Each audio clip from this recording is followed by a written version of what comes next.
Chapter 98। Tanya को वहां से निकालो। सीडी अपने हाथों में आने के बाद सारांश को थोड़ा चैन मिला।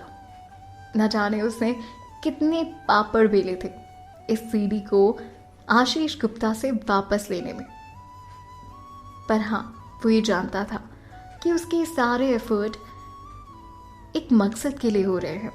एक ऐसा मकसद जो उसके जीने का मकसद था, आशीष गुप्ता को नीचा दिखाना, उसे तबाह कर देना। और वो जानता था कि ये मिशन जितना उसके लिए इंपॉर्टेंट था, उससे कई ज्यादा तान्या के लिए। फिर उसने किसी तरह से खड़े होने की कोशिश की और खड़े होने के बाद उसे अपने मुंह में कुछ अजीब सा टेस्ट आने लगा।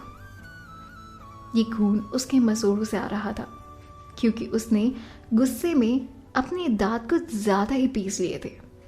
सारांश ने फिर भी एक लंबी सांस ली और फिर आशीष गुप्ता को जाते हुए देखा और उसे रियलाइज हुआ कि वक्त बहुत कम बचा है और वो उठकर वहां से जल्दी से भागा। चाहे कुछ भी हो जाए, रजिस्ट्रेशन पैनल बंद होने से पहले उसे अपना सॉफ्टवेयर रजिस्टर करवाना ही था। अगर रजिस्ट्रेशन डेस्क बंद हो जाती तो शायद बदला लेने का एक मौका बंद हो जाता। वो सोच रहा था कि प्रखर किस हाल में होगा, कहाँ होगा, क्या उसे आदित्य मिल पाया होगा। प्रखर के साथ चीजें बेहतर थी, उसके साथ उतना कॉम्प्लिकेशन नहीं था जितना सारांश ने फेस किया था। मुश्किल समय में दिमाग बहुत तेज चलता है ना? उसी तरह प्रखर का भी दिमाग तेजी से चल रहा था और उसने अपने सीनियर यानी कि राजीव को डायरेक्टली फोन करके आदित्य का नंबर मांगा। ऐसा शायद पहली बार था जब प्रखर खुद से आदित्य से बात करना चाह रहा हो, वरना अभी तक अगर आदित्य की परछाई भी उसे नजर आती थी तो वो अपना रास्ता बदल लेता था। इस बात में कोई डाउट नहीं कि वो आदित्य से नफरत करता था, लेकिन वो ये भी जानता था कि सिचुएशन से तान्या, सारांश और उसे अगर कोई बाहर निकाल सकता है और उनकी मदद कर सकता है तो वो है आदित्य ओबरॉय। उसका कॉल आते ही आदित्य ने उसी वक्त किसी को भेजकर प्रखर को अपने पास बुलवा लिया। वो जानता था कि अगर प्रखर उसके पास आया है यानी जरूर कुछ इंपॉर्टेंट बात है। प्रखर स्पर्श के साथ उस रूम में आ गया जहां आदित्य उसका वेट कर रहा था। ये पहली बार था जब प्रखर और आदित्य का सामना एक दूसरे से हुआ था। अब तक आदित्य को सिर्फ अंदाजा था कि प्रखर तान्या का भाई है, लेकिन वो कभी एक दूसरे से मिले नहीं थे। वो आराम से एक सोफे पर बैठा था, उसके चेहरे पर कोई एक्सप्रेशन दिखाई नहीं दे रहे थे। हालांकि वो जानता था प्रखर तान्या का भाई है, पर उसने उसके साथ बिल्कुल भी अलग बिहेव नहीं किया। ऐसा लग रहा था जैसे उसके सामने जो इंसान खड़ा है वो या तो उसका कोई एम्प्लॉय है या फिर कोई अजनबी। प्रखर को थोड़ी हिचकिचाहट हो रही थी क्योंकि उस दिन हॉस्पिटल में उसने और उसकी बहन ने आदित्य के ऑफर किए हुए चेक को लेने से साफ इनकार कर दिया था। इनफैक्ट तान्या ने तो वो चेक फाड़ दिया था। उसे लगा अगर आदित्य ने वो बात दिल पर ले ली हो तो शायद वो उसकी मदद से इनकार कर देगा, और अगर ऐसा हुआ तो। वहां खड़े होकर प्रखर ने शक की निगाहों से आदित्य को देखा। उसे शक हो रहा था इस बात का कि कहीं आदित्य उनकी मदद करने से मना तो नहीं कर देगा। उसकी बहन आदित्य से मदद मांगने शायद कभी नहीं आती और ऐसा कभी हुआ भी नहीं शायद। तो हो सकता है उसने अपनी हद पार कर ली थी, या शायद उसके उस दिन के बिहेवियर का आदित्य को बुरा लगा हो।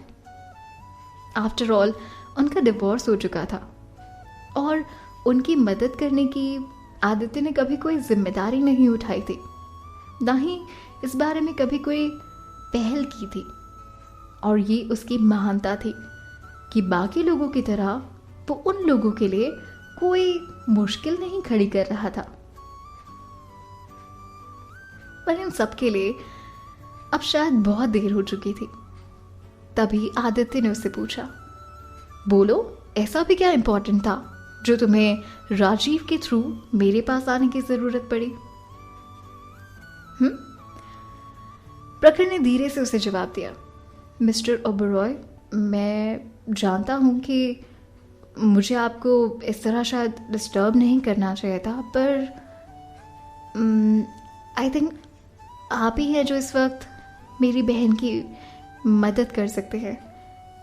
इसलिए प्लीज़ एक बार मेरी बात सुन लीजिए। आदित्य ये बात सुनकर हैरान रह गया और कहा, तान्या, क्या हुआ उसे? आशीष गुप्ता और उसकी फैमिली ने मिलकर मेरी बहन को उन पर गलत इल्ज़ाम लगाने के लिए जेल भेज दिया है और वो अभी पुलिस स्टेशन में है। पर सर, मेरी बहन को आज बहुत इम्पोर्टेंट काम है, इसलिए हमें उसे इस वक्त वहाँ से बाहर निकालना ही होगा।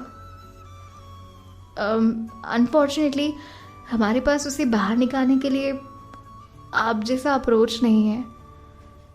क्या आप मदद करेंगे? प्रखर ने एक ही सांस में इतना सब कुछ बोल दिया और बोलकर वो रुक गया। आदित्य के जवाब का इंतजार करने लगा। उसे डर था कि आदित्य उसे सीधे सीधा मना ना कर दे। हालांकि आदित्य के चेहरे पर अब भी कोई एक्सप्रेशन नहीं थे।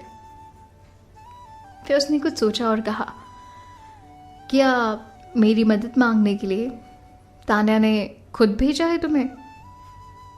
प्रखर ने तुरंत इनकार किया और कहा, नहीं नहीं, मैं खुद की मर्जी से यहाँ पर आया हूँ। उन्हें तो पता भी नहीं है कि मैं यहाँ आपसे हेल्प लेने के लिए आया हूँ। प्रखर को आदित्य का चेहरा देखकर ऐसा लग रहा था कि बस वो उनकी मदद नहीं करना चाहता और उसे कोई इंटरेस्ट नहीं है इनकी मदद करने में। उसे डाउट हो रहा था, पर अब भी उसे आदित्य के जवाब का इंतजार था। दूसरी तरफ आदित्य एकदम शांत था, कोई एक्सप्रेशन नहीं, उसने कुछ नहीं कहा, वो बिल्कुल चुप था। तभी प्रखर को एहसास हुआ कि उसे वहां मदद नहीं मिलने वाली। आदित्य कोई मदद नहीं करेगा। प्रखर के चेहरे पर अचानक से मायूसी छा गई